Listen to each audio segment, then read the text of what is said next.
오늘은 요한복음 14장 15절과 16절 말씀을 함께 나누어 보겠습니다. 요한복음 14장 15절 16절 말씀 함께 나누어 보겠습니다. 너희가 나를 사랑하면 나의 계명을 지키리라. 내가 아버지께 구하겠으니 그가 또 다른 보혜사를 너희에게 주사 영원토록 너희와 함께 있게 하리니. 오늘 본문에 앞서 예수님은 당신께서 세상을 떠나 아버지께로 가시는 일로 말미암아 제자들이 겪게 될 은혜롭고 복된 변화, 즉 주님께서 행하신 일들을 제자들도 행하게 될 것에 대해 말씀하셨습니다. 오늘 본문 역시도 이런 사실에 대한 가르침입니다. 예수님께서는 너희가 나를 사랑하면 나의 계명을 지키리라고 하셨습니다. 사랑과 계명에 관한 말씀을 하고 계셔서 언뜻 앞서 말씀하신 내용과 상관없는 듯 보입니다. 하지만 사실은 예수님께서 세상을 떠나 아버지께로 가심으로써 그를 믿고 따르는 자들이 겪게 될 변화의 가장 중요한 핵심을 드러내신 말씀입니다. 앞서 주님께서는 너희가 내 이름으로 무엇이든지 구하면 내가 시행하리라고 하셨는데, 오늘 말씀은 그 말씀과 연결되어 우리가 주의 이름으로 구한 것을 주님께서 친히 시행하시되 우리가 주님을 사랑하여 그의 계명을 지키는 형식으로 시행하신다는 것을 알려주신 것입니다. 우리가 구한 바를 주께서 이루어 주시는 것과 우리가 주님을 사랑하여 그의 명하신 바를 행하는 것은 서로 다른 것처럼 보이지만 사실은 이 두 가지 내용이 동일한 것을 각각 다른 시각에서 말한 것이라는 뜻입니다. 그리고 바로 이런 맥락에서 예수님께서는 자신이 아버지께로 가시면 다른 보혜사 성령을 보내실 것을 약속하셨습니다. 이처럼 믿는 자에게 성령을 주시는 은혜를 신자가 예수님을 사랑하여 순종하는 것과 관련 지음으로써 성령 오심의 중요한 의미가 무엇인지 우회적으로 가르쳐 주신 것입니다. 성경은 사랑과 순종을 따로 떼어 구분하지 않습니다. 사람이 하나님을 어떻게 섬겨야 할 것인지에 대해 십계명에서 가르치시되, 하나님을 섬기는 참된 도리는 사람이 피조물에서 신의 형상을 유추하여 만든 신상 앞에 절하며 섬기는 것에 있지 않고 하나님을 참되게 하는 데에 있으며 이 하나님을 사랑하여 그의 계명을 지키는 데에 있다고 하셨습니다. 살아계신 하나님을 바로 섬기는 길은 하나님을 참되게 알고 그의 계명을 지키는 것이며, 더욱이 겉으로만 의례적으로 지킬 것이 아니라 마음에서부터 하나님을 사랑함으로써 지켜야 한다는 뜻입니다. 그런데 예수님께서는 사랑과 순종의 관계를 너희가 나를 사랑하면 내 계명을 지키리라는 조건문으로 표현하심으로써 너희가 참으로 나를 사랑하면 자연히 내 계명을 지키게 될 것이라 하는 뜻을 알려주고자 하셨습니다. 말하자면 나에 대한 너희의 사랑이 너희로 하여금 내 계명을 지키게 할 것이라 하는 더 깊고 강력한 의미를 전해주고자 하신 것입니다.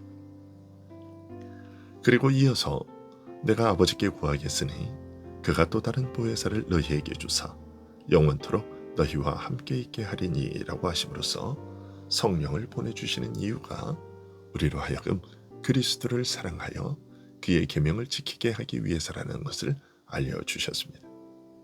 더 나아가 하나님을 미워하고 대적하는 우리로 하여금 하나님을 사랑하여 순종케 하시는 분이 바로 성령님이라는 사실을 알려주신 것입니다. 예수님께서는 믿는 자에게 주신 성령을 가리켜 보혜사라고 하셨습니다. 이 한자말을 풀이하면 믿는 자를 보호하시는 분이라는 뜻인데, 그러나 원어의 파라클레토스라는 말은 내 곁에 부르는 사람이라는 뜻입니다. 어려울 때 내 옆에 와달라고 부탁하는 분이라는 뜻이죠. 이 단어는 요한일서 2장 1절에서 예수님께도 사용되었습니다. 범죄자가 하나님 앞에서 망각한 나머지 돌자를 찾되 부디 내 옆에 서셔서 나를 위해 변호해달라고 부르는 분이 바로 예수님이라는 것을 설명하면서 사용되었습니다. 우리말 성경에는 대언자라고 번역되어 있지만 원어를 보면 오늘 본문에 보혜사로 번역된 것과 동일한 단어인 파라클레토스로 되어 있습니다. 즉, 내가 이 사람을 위하여 피 흘려 죽었습니다. 그러니 나를 믿고 의지하는 이 사람의 죄를 용서하여 주십시오. 나에게서 은혜와 긍휼을 바라고 구하는 이 사람을 용서해 주십시오라고 우리를 위해 변호하신 분이 예수님이신데, 성령께서 오셔서 우리를 위해 행하실 일도 바로 이런 일이라는 것을 알려주고 계신 것입니다. 세상에 남겨두고 떠나는 자신의 제자들을 돕기 위해 언제든지 도움을 청할 수 있도록 성령을 보내주시겠다는 것입니다. 따라서 믿는 자는 무슨 어려움을 당하든지 도움이 필요할 때 성령님을 찾을 수 있습니다. 도저히 스스로 감당할 수 없는 일 앞에서 주저앉아 버리고 싶을 때나 절망 가운데서 어디를 바라보아야 할지 몰라 막막할 때에도 내 곁에 오셔서 나를 도와주십시오 라고 부를 수 있는 것입니다. 믿는 자에게 성령을 선물로 주어 그와 영원토록 함께 계시게 할 것이라고 하신 이 복된 약속은 사실 사람으로서는 도저히 바랄 수 없는 은혜로운 약속입니다. 그 역사적 배경을 살펴보면 그 뜻이 더욱 깊이 드러나는 의미심장한 약속이기 때문입니다. 멀리 거슬러 가면 홍수 심판 직전 타락한 인류에게 선언하셨던 저주가 해소될 것을 알리신 약속입니다. 노아 시대에 와서 하나님의 아들들이 부패한 욕망을 따라 마음대로 여자들을 취함으로써 경건한 혈통의 구별이 무너지자 하나님께서는 나의 신이 영원히 사람과 함께 하지 아니하리니 이는 그들이 육체가 됨이라고 선언하셨습니다.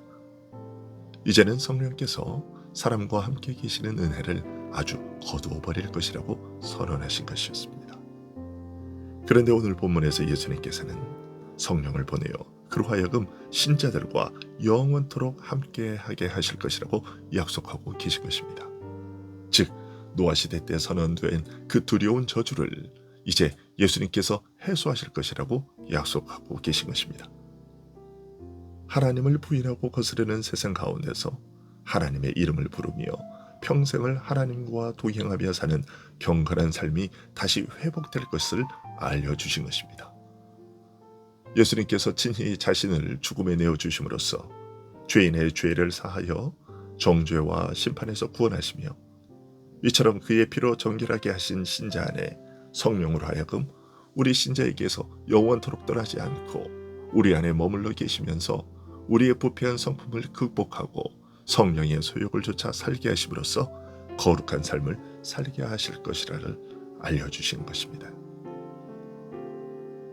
성령을 선물로 주실 것을 알려주시면서도 먼저 그리스도를 사랑하여 그의 계명을 지키는 일에 대해 말씀하신 것은 바로 이런 이유 때문입니다. 성령으로 하여금 믿는 자와 더불어 영원토록 함께 거하게 하시는 이 은혜가 우리로 하여금 주님을 사랑하여 순종하게 하는 근본 동력이기 때문입니다. 이것을 가능하게 하는 힘과 능력인 것입니다. 성령을 가리켜 단순히 보혜사라 하지 않으시고 다른 보혜사라 부른 이유가 그것입니다. 이것은 성령님 이외에도 또 다른 보혜사가 계시다는 의미지요. 그 보혜사가 누구겠습니까? 바로 예수님이십니다. 앞서 언급했던 요한일서 2장 1절과 2절이 그것을 알려주고 있습니다. 만일 누가 죄를 범하여도 아버지 앞에서 우리에게 대언자, 즉 보혜사가 있으니 곧 의로우신 예수 그리스도시라. 그는 우리 죄를 위한 화목제물이니 우리만 위할 뿐 아니요 온 세상의 죄를 위하심이라.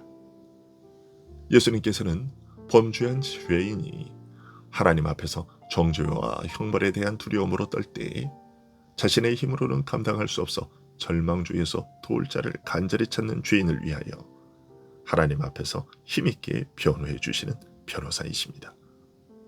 그런 예수님께서 이제 떠나신 후에는 성령을 보내어 주실 것이고, 그렇게 오실 성령께서는 예수님께서 지금까지 보혜사로서 행하신 그 일을 계속 이어가실 것임을 알려주신 것입니다. 그러므로서 죽을 각오로도 따를 수 없었던 연약하고 무능했던 제자들이 예수님께서 행하셨던 일을 감당할 수 있게 되었던 것입니다. 그것은 우리에게도 마찬가지입니다.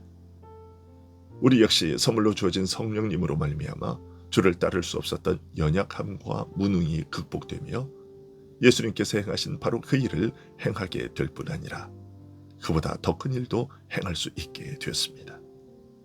믿는 자는 이 성령의 인도하심을 따라 삶으로써 이 성령을 힘입어 아버지와 아들을 사랑하며 그 계명을 지킬 수 있게 된 것입니다. 예수님께서 보내주신 다른 보혜사이신 성령님을 힘입어 오늘도 거룩한 삶을 살아내는 우리가 될 수 있기를 소원합니다. 기도하겠습니다.